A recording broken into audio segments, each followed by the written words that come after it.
I found out about the affair because of the blue mug. It sounds stupid, even to me.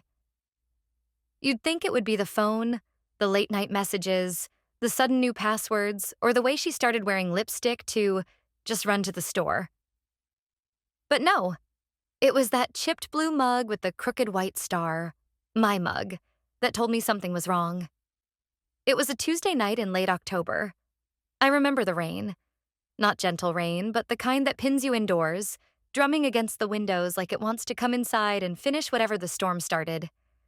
I'd stayed late at work because my boss asked for just one more revision, and by the time I slogged home through the traffic and water, all I wanted was hot tea and silence. When I opened the front door, the house smelled like garlic and butter and something roasted. The lights were dim, the TV was on low, and for a second, I felt that familiar, soft warmth in my chest. Home. "Hey, babe," Lily called from the kitchen. "You're late."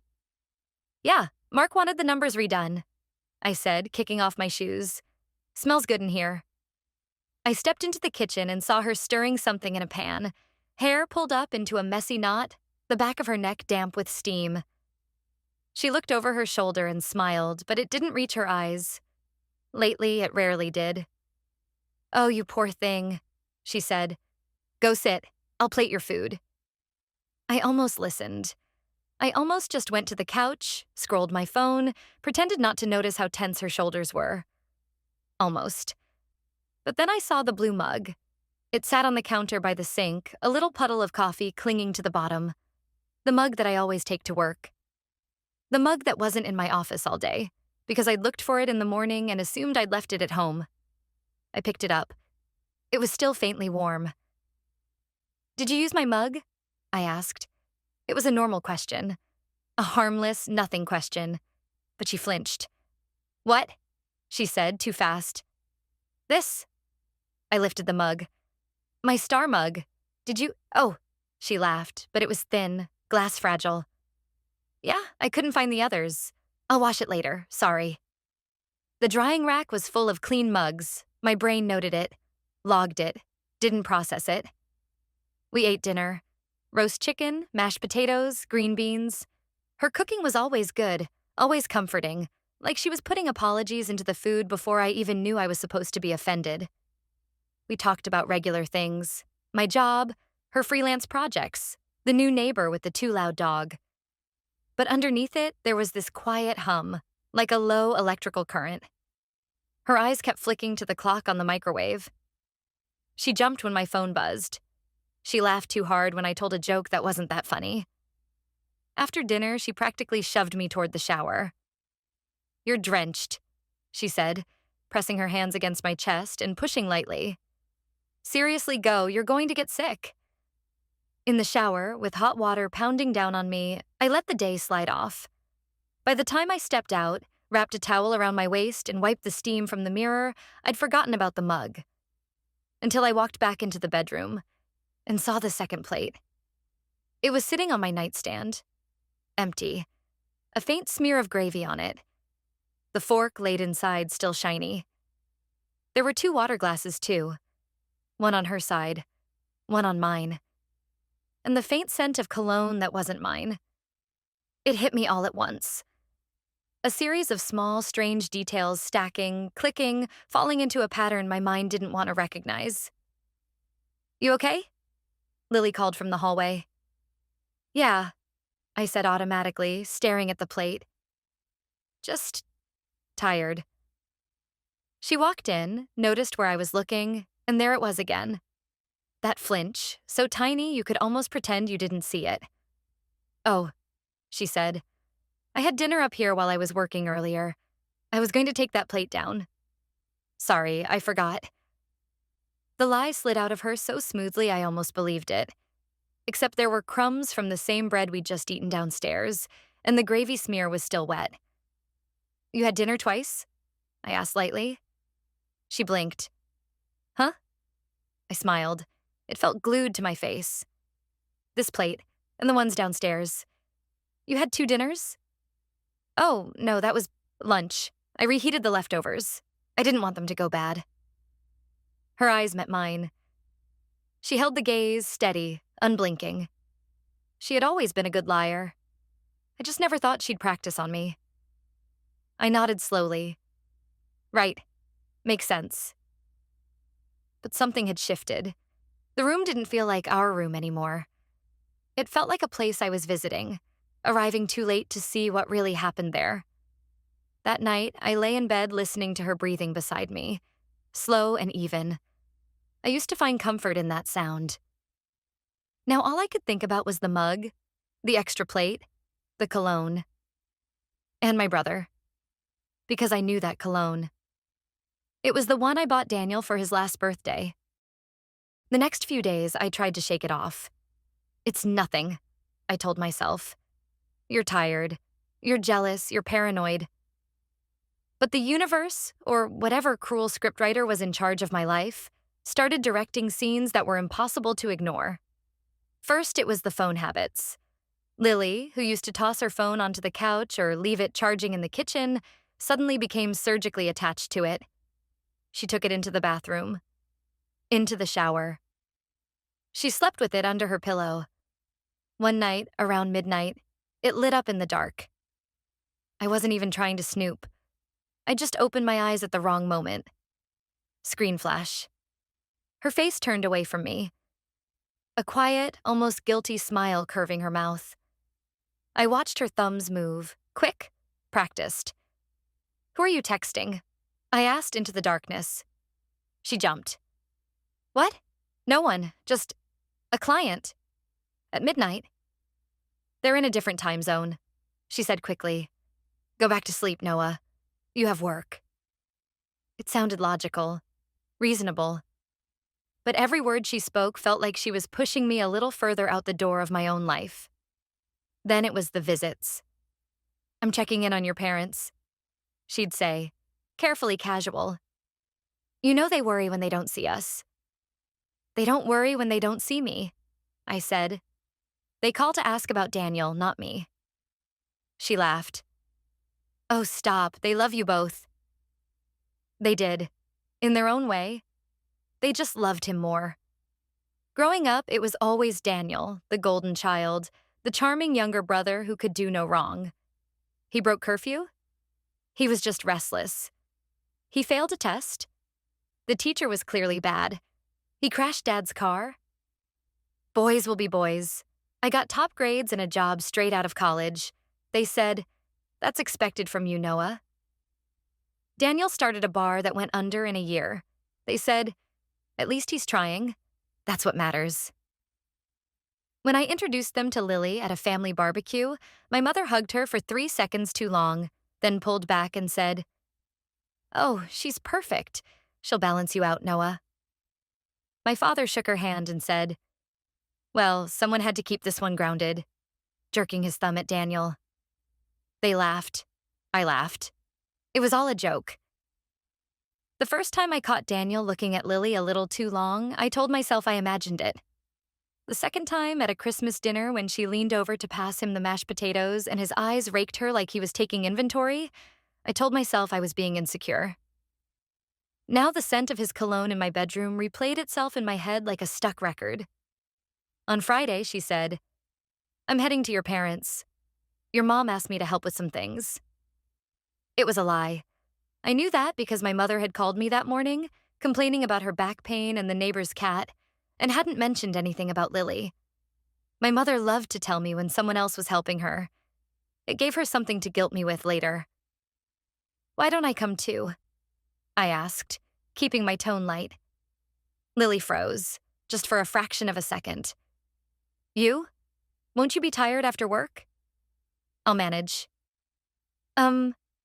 She tucked a strand of hair behind her ear. I just thought it would be easier if it was just me. Your mom will feel like she has to host if you're there. You know how she is. She wasn't wrong. My mother's idea of help usually meant someone to talk at while I do everything myself and pretend I'm fine. I'll go, I said. I haven't seen them in a while. Her eyes flicked to my face, searching for something. Doubt? Proof that this was about her, not them? Finally, she sighed. Okay, if you're sure. The drive to my parents' house was quiet. We used to sing along to old songs, her hand resting on my knee while the world rolled by. Now she scrolled her phone, turning the screen away from me. I watched the reflection in the car window. Her face lit up by the pale glow, the faint little smile again. The one that wasn't for me. "Who's that?" I asked casually. "Client," she said immediately without looking up. "Same one from midnight?" She paused for exactly one heartbeat. "Yes. Why?" "Persistent client." She finally turned to me, frowning. "What's with the questions, Noah? I do freelance work. Clients text at weird times. You know that." "I know," I said softly. "Just asking." She stared at me for a moment longer, then turned back to her phone. I saw the faint reflection of an initial at the top of the chat. D. My chest squeezed. Daniel. I almost drove off the road. It could have been anyone, my rational brain argued. Derek, Diana, Dominic, any D in the world. But my instincts whispered low and cold. It's him. When we pulled up outside my parents' house, my mother was standing at the front window, curtain pulled back, like she'd been waiting for us. As we got out of the car, she opened the door. "Oh, there you are," she said, sweeping Lily into a hug first, then me, in that order. "Lily, you look tired. Are you eating enough? Noah, you've put on weight, haven't you?" "Hi, Mom," I said. "Hi, sweetheart," she said, to Lily. My father was in his usual spot on the couch, TV on, volume too high, hand in a bowl of peanuts. He glanced up when we walked in. "Hey, son," he said. Then, "Hey, kiddo," to Lily, his voice warmer. I tried not to notice. I always tried. We sat in the living room, the three of them chatting, my father telling Lily a joke he'd told her 6 times before. I watched her laugh. I watched my mother's fond eyes. I watched my father's gaze flick, just once, toward the hallway that led to the bedrooms. "Where's Daniel?" I asked, keeping my tone neutral. My mother stiffened. My father cleared his throat. "Out," my mother said after a beat. "Working." "It's Friday," I said. "Since when does he work Fridays?" She shot me a look. "That's not very supportive, Noah. Your brother is doing his best." "At what?" "The bar closed 2 years ago." She drew herself up. "He's exploring options." "Is that what we call living off your parents now?" I asked lightly. It came out sharper than I intended. "Noah," Lily said quietly, a warning in her voice. She reached out and touched my arm, fingers gentle. I flinched. My mother noticed. Her eyes narrowed the slightest bit. "What's going on with you two?" she asked, faux casual. "Nothing," Lily said. "Nothing," I echoed. The air felt thick, heavy with unspoken things. I could hear the clock ticking in the kitchen, the faint static of the TV, my own heartbeat hammering. I needed to know. I couldn't keep living in this fog of almost knowledge. "I left my wallet in the car," I lied, standing up. "Be right back." Before anyone could respond, I walked out the front door. The autumn air slapped me, cold and damp. I didn't go to the car. Instead, I walked along the side of the house, past the rusted gate, to the back. The curtains in my parents' bedroom were half closed. A light was on. And faintly, under the low murmur of the TV from the living room, I heard a laugh. A man's laugh. I froze. Then I walked closer, each step slower than the last. My hands were shaking, but I wasn't cold anymore. I was burning from the inside out. Through the small gap in the curtain, I saw movement. Shadow, color, shape. Someone sitting on the edge of the bed. Jeans, a familiar leather jacket. Head tilted down, looking at a phone. Daniel. He was sitting on my parents' bed, smiling at his phone like the screen was telling him the greatest secret in the world. My heart fell through the floor. I couldn't see the phone screen, but I didn't need to, because that same faint, guilty smile was etched into his face. The same one I'd seen on Lily, lit by her phone, in our bed. I stepped back, my heel crunching a stray pebble. Daniel's head snapped up. His eyes met mine through the glass. We stared at each other. He blinked. Then, slowly, his lips curled into something that was almost a smirk, almost an apology, and not really either. He stood, slipped his phone into his pocket, and walked toward the window. For a second, I thought he was going to open it, say something, anything. Instead, he reached up, took the curtain, and closed it the rest of the way, shutting me out. I don't remember walking back to the front of the house. I don't remember opening the door. I just remember the living room going quiet when I came in, all eyes on me. "Did you find your wallet?" my mother asked. I looked at Lily. She was twisting her wedding ring around her finger, a nervous habit she only picked up recently. Her phone lay face down on the couch cushion beside her. "No," I said. My voice sounded strange and far away.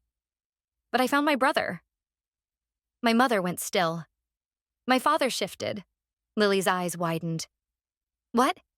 "He's here," I said. "In your room." My mother opened her mouth, then closed it. Yes, he's resting. He wasn't feeling well." I laughed. I couldn't help it. The sound came out broken, harsh. "Resting, right." Lily stood slowly. "Noah, what are you implying?" I looked at her. Really looked at her. At the way her cheeks were flushed, the way a single strand of hair had escaped her ponytail and stuck to her neck. At the faint smudge of lipstick at the edge of her mouth, not quite wiped away. "I'm implying," I said carefully, "that my wife and my brother have been spending a lot of time with my parents. Without me." My father frowned. "Now, son, that's not—" "Stop calling me son like you're about to impart some great wisdom," I snapped. Anger tasted metallic on my tongue. "Just tell me the truth. Is he seeing her? Are they—" Silence. Lily swallowed. "You're being ridiculous." "Am I?" I smelled his cologne in our bedroom. There was an extra plate on my nightstand. "You've been lying about where you are, who you're texting. You've been coming here without me. I just saw him in your room, smiling at his phone like a lovesick idiot. So tell me, Lily, am I ridiculous?"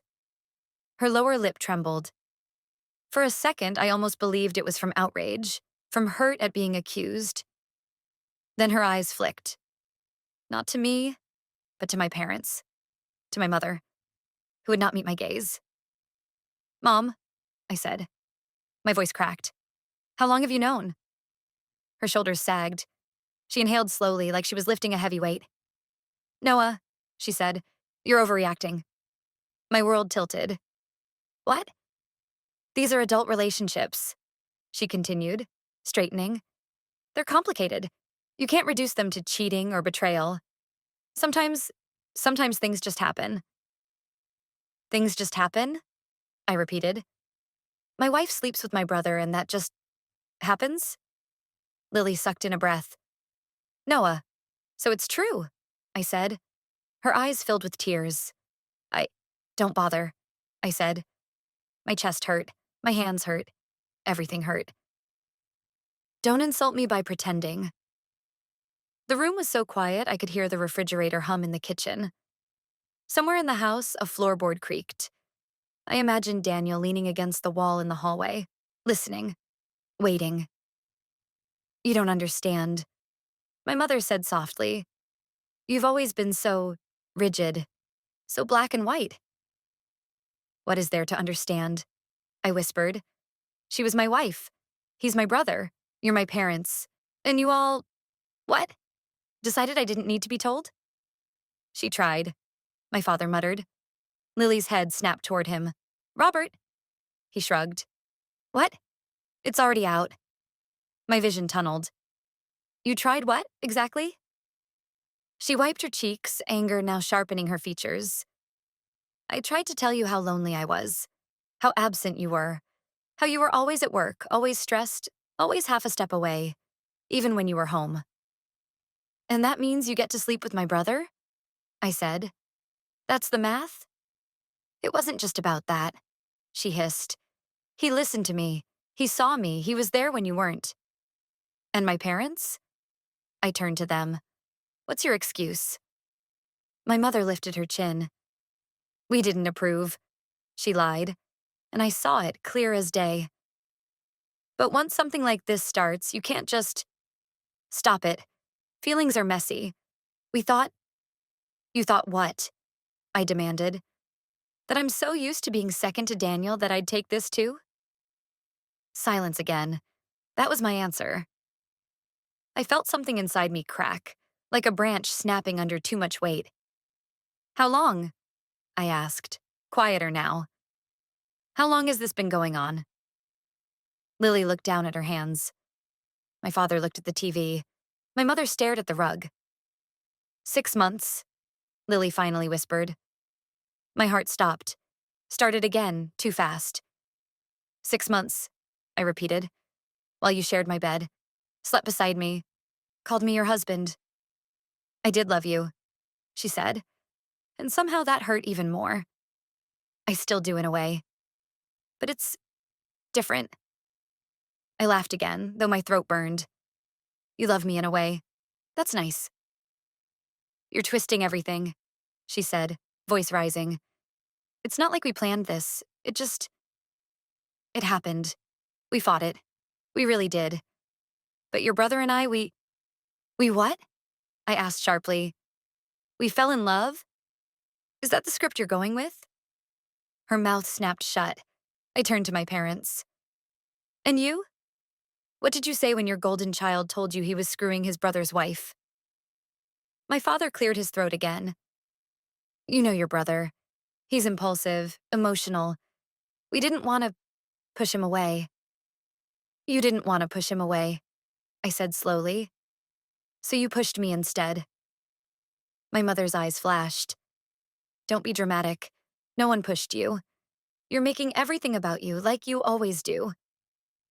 I stared at her. My wife and my brother betrayed me, and my parents helped them hide it. How is this not about me? You're not the only one affected, she snapped. Your brother's heart matters too. Lily's happiness matters. You can't control everything, Noah. People fall in love with who they fall in love with. And what about the vows? I asked. What about loyalty? Family? She shrugged, a tiny, dismissive gesture. Life is long. Things change. Something inside me went very quiet. For years, I'd tried to be the good son, the stable one, the responsible one. I thought that would buy me security, respect, love. But in this room, in this moment, it was also clear. I had never been the priority. Not to them. Not to any of them. Daniel always came first, even when he was behind my back. The hallway creaked again. I turned. Daniel stood there, leaning against the doorframe, hands in his pockets. His expression was unreadable. Not guilty. Not exactly smug. More like he'd walked into the wrong movie and was trying to figure out the plot. Hey, Noah, he said softly. Hey, I replied. My voice didn't sound like mine. Enjoying the show? He winced. Come on, man. Come on what? I said. Come on, you didn't mean to? Come on, it just happened? Come on, we're still brothers? He ran a hand through his hair. I didn't plan. If you say I didn't plan this one more time, I swear to God. I'm sorry, okay? He said, stepping forward. I'm sorry. I didn't want to hurt you. But you did it anyway, I said. His jaw clenched. You weren't there for her. You know you weren't. You buried yourself in that stupid job. You stopped paying attention. So, you decided to pay attention for me? I asked. What a generous brother. I love her. He shot back, and the words hung in the air like a slap. No one spoke. My mother looked relieved, like the right line in the play had finally been delivered. See? She said weakly. It's not just physical. They have feelings. I looked at Lily. Her eyes were on Daniel now, shining for him in a way I hadn't seen in months. Something inside me chilled. Do you love him? I asked her. She hesitated. That hurt more than a quick yes. Yes, she said finally. The room spun. And me? I asked. Her face crumpled. I already told you, it's different. I nodded slowly. My hands were steady now. My voice was calm. I felt like I was watching myself from the outside. Okay, I said. Okay. My mother exhaled like the worst was over. Noah, we can work something out. You don't have to make everything so extreme. You can all talk. Maybe there's a way to. Oh, there is absolutely a way, I said. It's very simple. They all looked at me. I'm done. Lily frowned. Done with what? With this, I said, gesturing around. With all of you. My mother bristled. Don't be childish. Childish? I repeated. You hid an affair between my wife and my brother for 6 months because you didn't want to upset your favorite son. And I'm childish? You're being hysterical, she snapped. I smiled. It felt strange on my face. You know what the funny thing is? I almost expected this. Daniel flinched. What? Not the details, I said. Not my wife and my brother and my parents turning this into some twisted reality show, but the outcome. Me being the one left standing alone while you all circle the wagons around him. That part? That part feels familiar. Noah, Lily tried. I'm going to go home, I said, cutting her off. I'm going to pack a bag. You can stay here tonight. Or forever. I don't care. You can't just walk away, my mother said sharply. This is your marriage, your family. I turned to her. You made sure it wasn't my family a long time ago. She opened her mouth, then shut it. I looked at my father. He avoided my gaze. I thought briefly of the time I broke my arm falling off my bike, and he took Daniel out for ice cream while I sat in the ER with Mom. We don't want him to feel left out, Mom had said. He didn't look left out now. I'll send the divorce papers, I said to Lily, quietly. Her eyes filled with tears again. Noah, please, can we just talk? Properly? Without everyone? You've had 6 months to talk, I said. You chose to do other things instead. She flinched. Daniel stepped forward. I want to make this right, he said. You can't, I replied. That's the thing about certain lines, Dan. Once you cross them, there's no going back. He opened his mouth, closed it. For once, he didn't have a joke or a charm or an excuse ready. Good. I turned and walked to the door. Noah, my mother called after me. If you leave like this, don't come crawling back when you regret it. I paused, hand on the doorknob. I won't, I said. For the first time in my life, I'm choosing myself. That's not something I regret. I stepped outside. The air was colder now, the sky heavy with clouds. I walked to the car, my feet moving on autopilot. My hands weren't shaking anymore. I slid into the driver's seat and sat there, staring at my reflection in the rearview mirror. I looked older, tireder, but there was something else in my eyes too. Something I hadn't seen in a long time. A kind of clarity. 3 months later, I stood in a small, rented apartment on the other side of the city, surrounded by half-unpacked boxes. The divorce papers were filed. Lily didn't contest them. Daniel, from what my cousin accidentally let slip, had moved into my old house with her temporarily. Just until they figure things out. My parents hadn't called, not once. I'd blocked their numbers after the 3rd voicemail from my mother, which started with fake concern. We're worried about you. And ended with, you're being selfish. Your brother is heartbroken you won't talk to him. Heartbroken. Not a word in any of those messages about me. I'd given up trying to understand them. The mystery that kept me awake at night wasn't why they chose him. I knew that answer too well. No, the question that gnawed at me was different.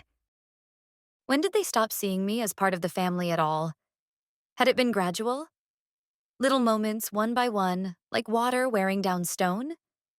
Or had there been one invisible turning point, some long forgotten argument or disappointment when they quietly decided I was the one who didn't need protecting? I didn't know. Maybe I never would. But in the silence of my new apartment, I realized something. I didn't need their answer to move on. A notification pinged on my phone, dragging me out of my thoughts. My lawyer. Final confirmation that the divorce would be finalized in a week. A single paragraph, clinical but freeing. I exhaled slowly, then typed back a simple, "Thank you." I made myself tea, without the blue mug. I'd left that behind on purpose. It could stay in that house like a ghost, a reminder to them, not me. I carried my plain white mug to the small balcony. The city stretched out before me, all concrete and flickering lights and distant sirens. I leaned on the railing, sipping tea, feeling the breeze on my face. For the first time in months, the air didn't feel heavy. My phone buzzed again. An unknown number this time. I hesitated, then answered. "Hello?" Silence. Then a soft breath. "Noah?" A woman's voice, tentative. It's, it's Claire from HR at your old office." I frowned, then remembered. Claire, the one who used to bring donuts on Fridays? Who always asked how I was doing and actually meant it. "Hi," I said, surprised. "How did you get my number?" "Your old extension forwarded to me," she said quickly. "I hope that's okay. I heard about what happened. With Lily and your brother. Small town, lots of gossip. And I wanted to check on you." I blinked. "You wanted to check on me?" "Yeah," she said. "Is that weird?"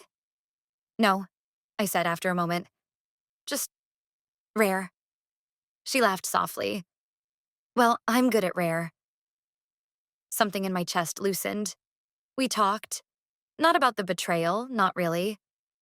We talked about work, about the new coffee place near the office, about how she hated winter and I secretly liked it. When we hung up an hour later, my tea had gone cold, but I felt lighter, not healed, not yet. The scars of that night at my parents' house were still fresh, still tender. The words they'd said, the way they'd chosen him, the way Lily's eyes had lit up for my brother, it all still hurt. But underneath the hurt, something else was growing. Slowly, quietly. A new story. One where I wasn't the afterthought. One where I wasn't the reliable background character whose role was to hold everything steady while everyone else followed their impulses. One where I got to choose who my family was. I looked out at the city again, at the strangers moving through their own dramas and mysteries and betrayals. My life felt small against that backdrop, but not insignificant. Just one story among many. My phone buzzed once more. A text, this time. From Claire. "By the way, if you ever want to grab coffee, not in the office, like actual fun coffee, I'm around. No pressure." I smiled, really smiled, for the first time in what felt like forever. "I'd like that," I typed back. "Thank you." As I hit send, I thought of my parents' house, of the closed curtains and the quiet conspiracies behind them, of the blue mug and the extra plate and the smell of someone else's cologne in my room. Mysteries solved. And then I thought of this small apartment, these blank walls waiting for new memories, of the people who might walk into my life next, not because my family decided they belonged, but because I did. Some mysteries, it turned out, weren't meant to be solved by asking others why they hurt you. They were solved by choosing every day not to go back to the place where they did. I took another sip of cold tea, grimaced, and laughed at myself. Then I went inside, poured a fresh cup, and started unpacking.